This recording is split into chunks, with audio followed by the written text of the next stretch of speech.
Bienvenue à tous, vous écoutez Métropole, le podcast du magazine des entreprises bruxelloises. Aujourd'hui, avec Emmanuel Robert, on a décidé de vous parler d'aérospatiale et qui de mieux placé que vous, Thibaut Jongen, pour en discuter. Bonjour. Bonjour. Bonjour. Alors Thibaut Jongen, bienvenue dans Métropole. Vous êtes le patron de la SAPCA, la société anonyme belge de construction aéronautique, l'un des principaux acteurs de l'industrie aérospatiale belge depuis 1920. Est-ce qu'on peut peut-être commencer par rappeler à nos auditeurs ce qu'est la SAPCA et quels sont vos domaines de compétences ? Absolument. Et tout d'abord, merci pour l'invitation. Et ça fait fort plaisir de pouvoir parler de la SAPCA qui mérite à être plus connue. SAPCA est un monument en Belgique, créé il y a en effet 100 ans maintenant. Et SAPCA est vraiment un acteur important dans l'industrie aéronautique globale, dans lequel nous fournissons des produits et des services à nos clients dans 3 secteurs principaux. L'aéronautique civile, dans laquelle nous fabriquons des composants d'avions, d'Airbus, BusinessJet, etc. Le segment spatial, dans lequel nous sommes en fait le centre d'excellence européen pour tout ce qui est les actuateurs, les Thrust Vector Control, comme on dit, qui sont en fait les systèmes qui permettent de piloter les fusées. Comme vous le savez, une fusée n'a pas d'aile, donc pour piloter la fusée, ce qu'on doit faire, c'est changer la direction des gaz d'échappement qui sortent de la tuyère. Et ce sont des choses extrêmement sophistiquées, complexes, dans lesquelles SAPCA est le leader européen. Et puis nous servons aussi l'industrie de la défense, dans laquelle nous sommes un des plus grands opérateurs du monde dans la réparation des F-16. L'un des challenges majeurs de l'aérospatiale actuellement, c'est de combiner un peu la pression écologique, sociale, politique, la hausse des coûts et la main-d'œuvre. Alors comment est-ce que tout ça se passe concrètement ? Il faut d'abord savoir qu'évidemment SAPCA a plusieurs défis. Un de ces défis, c'est que dans les années précédentes, disons, SAPCA a dû se transformer fortement pour justement s'adapter au monde qui change, au monde globalisé. Ça a été un projet qui nous a occupé fortement ces 3 dernières années, qui nous a permis de redevenir robuste, profitable, compétitif, mais qui évidemment ne diminue pas les défis qui sont devant nous, qui sont d'une part de retrouver des nouveaux programmes, parce que SAPCA bénéficie en fait de programmes du passé qui sont en train de s'éteindre, l'A380, le Super Jumbo, dont la production a été arrêtée, Ariane 5, qui était un succès européen, mais qui s'arrête l'année prochaine. Donc on a un nombre de défis qui sont de retrouver en fait des relais de croissance, des nouveaux programmes sur lesquels SAPCA pourra continuer à se développer et se déployer. Son autre défi, c'est évidemment que c'est une industrie urbaine. Nous sommes dans une zone urbaine où évidemment les coûts salariaux ne sont pas mineurs. En Belgique en plus, en Europe occidentale, ce qui veut dire que nous devons aussi réfléchir à la valeur ajoutée, à ce que nous proposons sur le marché. C'est pour ça que dans nos différents domaines d'application, nous regardons précisément notre aspect de compétitivité qui a deux aspects. La diminution des coûts en mettant la valeur ajoutée là où ça fait sens. Et c'est pour ça que nous avons aussi maintenant une filiale au Maroc qui nous permet réellement de dispatcher, disons, la valeur ajoutée là où ça a un sens, à Bruxelles pour tous les produits, disons, de haute technologie, de haute précision, avec beaucoup d'automatisation, et au Maroc plutôt tous les produits d'assemblage où en fait la partie main-d'œuvre est assez importante. D'accord. Donc, vous l'avez dit, vous êtes l'une des rares entreprises industrielles établies en région bruxelloise, ce qui présente des défis. Selon vous, est-ce qu'il est encore possible de concilier ville et industrie ? Oui, absolument. Et je pense que l'industrie est quelque chose d'essentiel dans une société. Je plaide même personnellement en tant que citoyen belge, citoyen européen, pour moi mais aussi pour nos enfants, de conserver des emplois à haut caractère industriel en Europe, en Belgique et dans des milieux urbains. Sinon demain nous n'aurons que des services, des seniors également, des vieilles personnes, et nous devrons acheter tous nos produits à l'étranger, dans des pays qui sont plutôt protectionnistes, qui vont faire payer le prix cher. Donc je suis tout à fait un grand défenseur en fait de maintenir des jobs à caractère industriel en Belgique et dans un milieu urbain, parce que ça nous permet aussi de faire partie de l'écosystème global et évidemment d'offrir des opportunités à des ingénieurs, à des gens qualifiés, sans devoir se délocaliser ou se déraciner hors de la ville. On entend bien les arguments, mais ça n'enlève rien à la question de la concurrence des fonctions urbaines. Et donc, quels sont les obstacles au maintien d'une industrie urbaine ? Vous avez parlé du coût du travail, il y a peut-être aussi la disponibilité des espaces, la disponibilité de la main-d'œuvre ou la cohabitation avec les riverains. Qu'est-ce qui, là-dedans, vous pose le plus problème ? Mais je pense que là, ce n'est pas caractéristique seulement à une entreprise industrielle, mais c'est général, c'est la mobilité, qui reste quand même un gros problème à Bruxelles et dans la région bruxelloise. Mais comme nous fabriquons des produits, nous avons donc des matières premières qui rentrent et des produits finis qui sortent. Ce qui veut dire que nous avons aussi tout un trafic de camions, etc., qui, sur la chaussée de Hacht, devient de plus en plus difficile à gérer. Surtout que nous avons maintenant un voisin très important qui est l'OTAN, et qui apporte aussi son lot, disons, de difficultés logistiques. C'est le premier point. Deuxième point, c'est évidemment tous les aspects environnementaux, dans lequel nous sommes comme une industrie qui utilise de l'énergie, qui utilise des produits qui peuvent être dangereux. Donc nous avons aussi une responsabilité civile, urbaine, en plus. Par contre, dans les avantages, le fait que SAPCA soit dans un milieu urbain nous permet aussi de profiter de nouveau de la présence, de la disponibilité de travailleurs qui ont été formés, éduqués dans la région. Nous avons aussi beaucoup de soutien de la région bruxelloise en termes de recherche et développement, en termes d'innovation, mais aussi en termes de formation.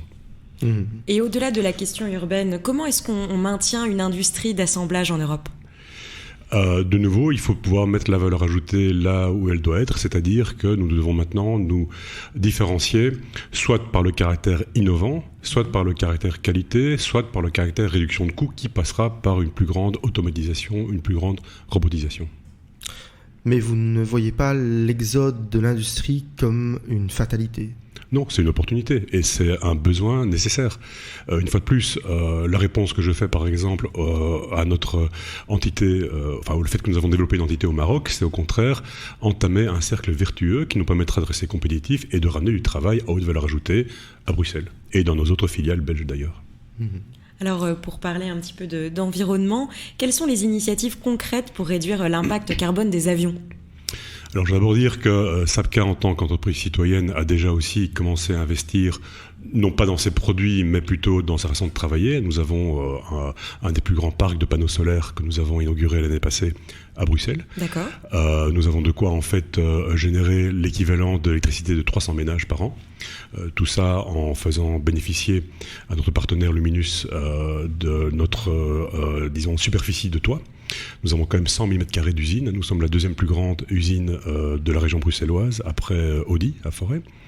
Nous avons aussi remplacé nos luminaires par des LED.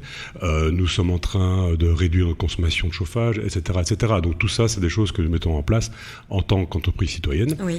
Après, au niveau de l'aéronautique, c'est évidemment réduire la consommation de fuel, réduire l'impact dans toute la chaîne d'approvisionnement. Donc ce n'est pas que le produit fini quand l'avion vole, mais c'est aussi tout ce qui a été mis en œuvre pour fabriquer l'avion, pour le transporter les différents sous-ensembles, etc.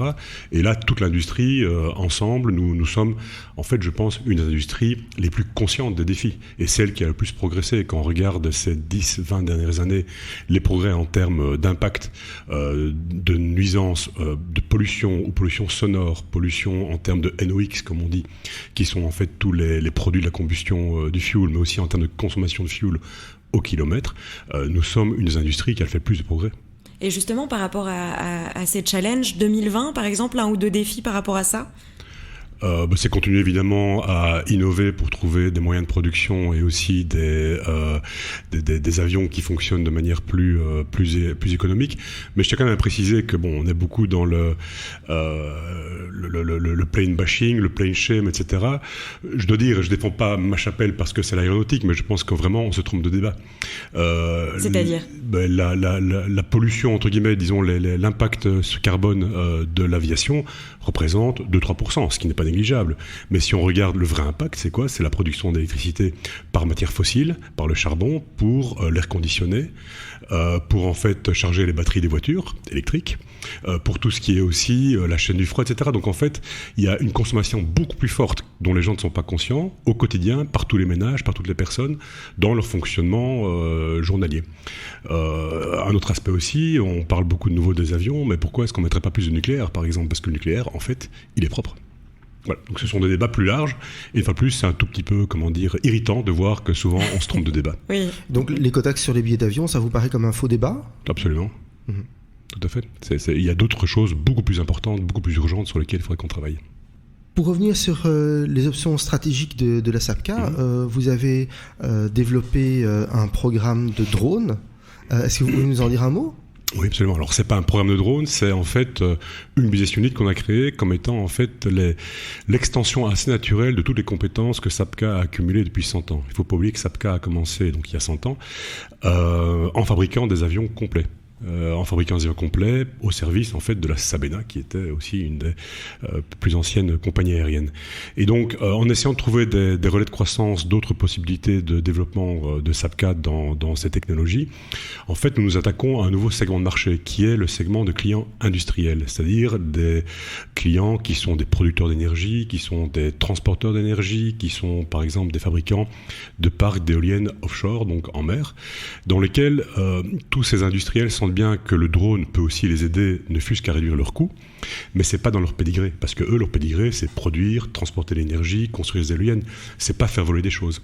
Et quand ils essayent de trouver des partenaires pour développer ça, à l'heure actuelle, ils ne trouvaient qu'un ensemble de start-up, 10, 20 personnes, des informaticiens très intelligents, mais qui n'ont aussi aucune expérience industrielle, aucune expérience en termes d'aéronautique. Et c'est là que SAPCA entre en jeu, en proposant justement aux clients industriels des solutions intégrées pour des missions critiques dans lesquelles la sécurité est importante. Typiquement le transport d'organes entre hôpitaux au-dessus d'environnements urbains, qui sont évidemment des choses extrêmement difficiles et dangereuses, mais aussi par exemple l'inspection d'éoliennes en mer, qui sont aussi des choses très coûteuses, parce qu'aujourd'hui ces inspections sont faites littéralement avec des alpinistes qui pendant des jours et des jours grimpent sur toutes les pales et inspectent chaque centimètre carré de la pale pour voir s'il n'y a pas par exemple un problème dans le revêtement, la peinture, une fissure, etc. Là, une solution drone permet de faire ça de manière beaucoup plus rapide, sécurisée et moins chère. Mais ce sont aussi des choses qui sont compliquées à mettre en œuvre, parce que ce n'est pas que faire une démonstration devant les journalistes et faire la une des journaux. Il faut que ce soit une solution industrielle qui peut être déployée à grande échelle, qui doit être certifiée, qualifiée, avec tous les aspects assurance, maintenance, formation, station de contrôle au sol, etc., etc. Donc on voit que c'est un écosystème beaucoup plus large, et SAPCA propose justement une solution globale à ces opérateurs industriels qui, eux, n'ont pas un pédigré aéronautique. Alors on se rend compte qu'il y a une croissance constante du trafic aérien, les carnets de commandes s'emballent, etc. Comment est-ce qu'on garde le cap ? Est-ce qu'il y a un enjeu de formation aussi, peut-être de main-d'œuvre, je ne sais pas ? Tout à fait, et c'est une caractéristique aussi, je pense, en Belgique, mais en Europe, c'est un manque de techniciens flagrant. Nous voyons aussi, mes collègues industriels dans l'aéronautique en Belgique et à l'étranger ont le même problème, c'est de trouver de la main-d'œuvre qualifiée. Et là, les filières de formation, par exemple, les écoles ne préparent pas assez à ce genre de métier. Et comment est-ce que vous, par exemple, pouvez un peu pallier à ça ou pas ? Difficile, et on est en train de lancer nos propres filières de formation spécifiques avec de l'écolage, etc., parce que c'est la seule solution pour trouver justement une réponse à ces défis. Et c'est quel type de métier ? C'est l'électromécanique, l'électronique C'est ça, et donc c'est au niveau de l'ingénierie déjà, donc les ingénieurs systèmes, les ingénieurs électromécaniques, mais aussi au niveau des techniciens qualifiés pour travailler réellement dans les chaînes de production, d'assemblage. On a un problème important, par exemple, dans notre usine à Charleroi, qui fait la réparation des F-16, parce qu'en fait, la plupart du personnel est arrivé avec le F-16 il y a 35-40 ans, et partent aujourd'hui à la retraite. Et donc, il faut maintenant remplacer toute cette compétence, cette connaissance par des jeunes qui doivent être formés. Mais ça prend littéralement 3-4 ans de formation pour être un bon technicien pour la réparation d'avions. Oui, donc la temporalité, forcément, est assez longue. Tout à fait. Alors voilà, janvier 2020, comment cette année chez SAPCA va s'annoncer ? Quels sont peut-être les grands défis 2020 de manière très concrète et court terme. Tout à fait. Bon, il y a un nombre de défis. Le premier, c'est comme je le disais, c'est continuer à se développer pour être robuste, profitable, compétitif. Donc c'est tout l'aspect de, restructurer, redresser SAPCA et faire que SAPCA soit de nouveau cette belle entreprise, ce fleuron de l'industrie belge dans tous ses métiers, parce que dans ce point de vue-là, nous sommes assez uniques, avoir une palette de métiers aussi large sous la même coupe.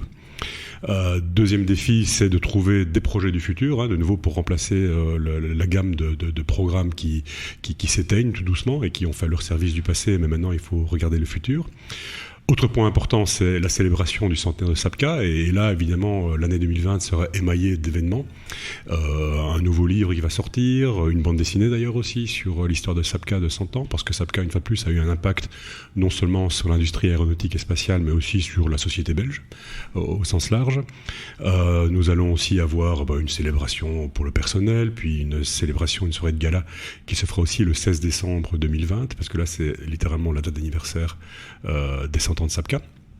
Troisième défi important, c'est, comme vous le savez peut-être, l'actionnaire principal de Sapka, le groupe industriel Marcel Dassault, qui a été un actionnaire fidèle de plus de 50 ans, a décidé de vendre sa participation dans Sapka de 96%.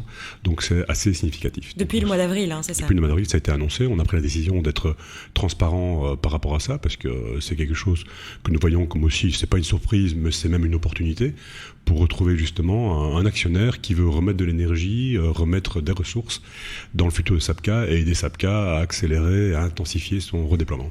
Et cet actionnaire est toujours en recherche? Toujours en recherche. Très bien. 2030, le pilotage automatique, c'est possible?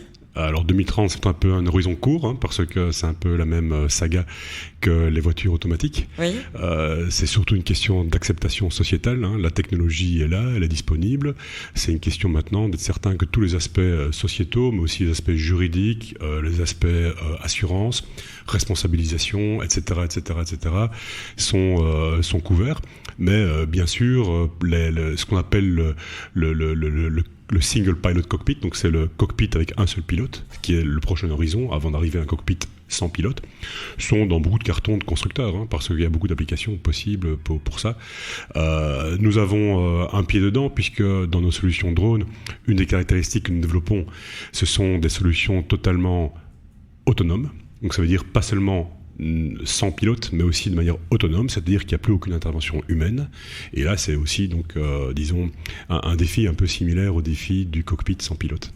Très bien. Une dernière question un peu anecdotique, mais pour la part de rêve, on va dire. On a parlé tout à l'heure du programme Ariane 5, on parlait des fusées. Aujourd'hui, on parle de tourisme spatial ou d'aller sur Mars. Quel regard vous portez là-dessus, sur l'état de la conquête spatiale aujourd'hui ? C'est évidemment, c'est fascinant, c'est passionnant et ça fait rêver beaucoup de monde. Je dois dire que l'industrie aéronautique a cette chance que tous les employés, tout le personnel de toute l'industrie aéronautique mondiale, je pense, sont des gens passionnés. Des gens qui depuis tout petit rêvent évidemment de voler, la conquête spatiale, les étoiles, et donc ça fait partie évidemment des grandes aspirations de l'humanité, et c'est normal. Ça fait rêver, mais en même temps c'est aussi un des moteurs des développements technologiques qui après bénéficient ou font bénéficier de toute la société au sens large. Donc de ce point de vue-là, il faut continuer à le faire. On apprend, ça nous permet d'augmenter notre connaissance, augmenter notre science, mais aussi augmenter notre technologie. Et ce qui est certain, c'est qu'un jour ou l'autre, on parle du tourisme spatial, mais ça va rester, je pense, assez anecdotique. Après, on peut penser à une colonisation. Là, c'est déjà plus significatif, et ça peut être un désespoir pour le futur de la Terre et de l'humanité. Mais après, on parle aussi de mining, donc de faire de l'exploitation minière. L'exploitation minière sur la Lune, etc. Est-ce qu'il y a des grands enjeux spatials ? Parce qu'en fait, le futur, même à court terme, de beaucoup de pays dans le monde passe par le spatial. Typiquement, prenons l'Europe. Et c'est pour ça que, par exemple, que l'Europe garde un accès autonome à l'espace est essentiel, parce qu'en fait, le développement économique de l'Europe de demain passera par le digital. Le digital veut dire des satellites. Satellite veut dire des lanceurs qui mettent des satellites en orbite. Donc en fait, des choses fondamentales comme le développement économique de l'Europe, la surveillance des frontières, l'écologie, passent aussi par le spatial. Et donc les lanceurs spatiaux, par exemple, sont une infrastructure publique stratégique pour être capable justement à ce que l'Europe et d'autres pays continuent à se développer. Et c'est pour ça, et d'ailleurs à la dernière conférence ministérielle qui a eu lieu fin novembre pour décider au niveau des ministres des différents pays des budgets, toute l'industrie tire son chapeau à ces ministres qui ont pris les décisions courageuses, en fait même d'augmenter les budgets, parce qu'ils ont pris conscience que pour l'Europe c'était essentiel de garder un accès souverain à l'espace, non seulement pour des raisons scientifiques, mais aussi des raisons technologiques et de développement économique. Bien, je pense qu'on va conclure sur ce rêve spatial. Nous arrivons à la fin de cet entretien. Merci Thibaut Jongen. Merci à Elisa et à notre réalisatrice Ophélie. Merci à vous qui nous écoutez. On espère que ce numéro de Métropole vous a donné envie de tourner votre regard vers le ciel. On vous revient très bientôt en podcast avec d'autres invités. Merci, au revoir. Merci.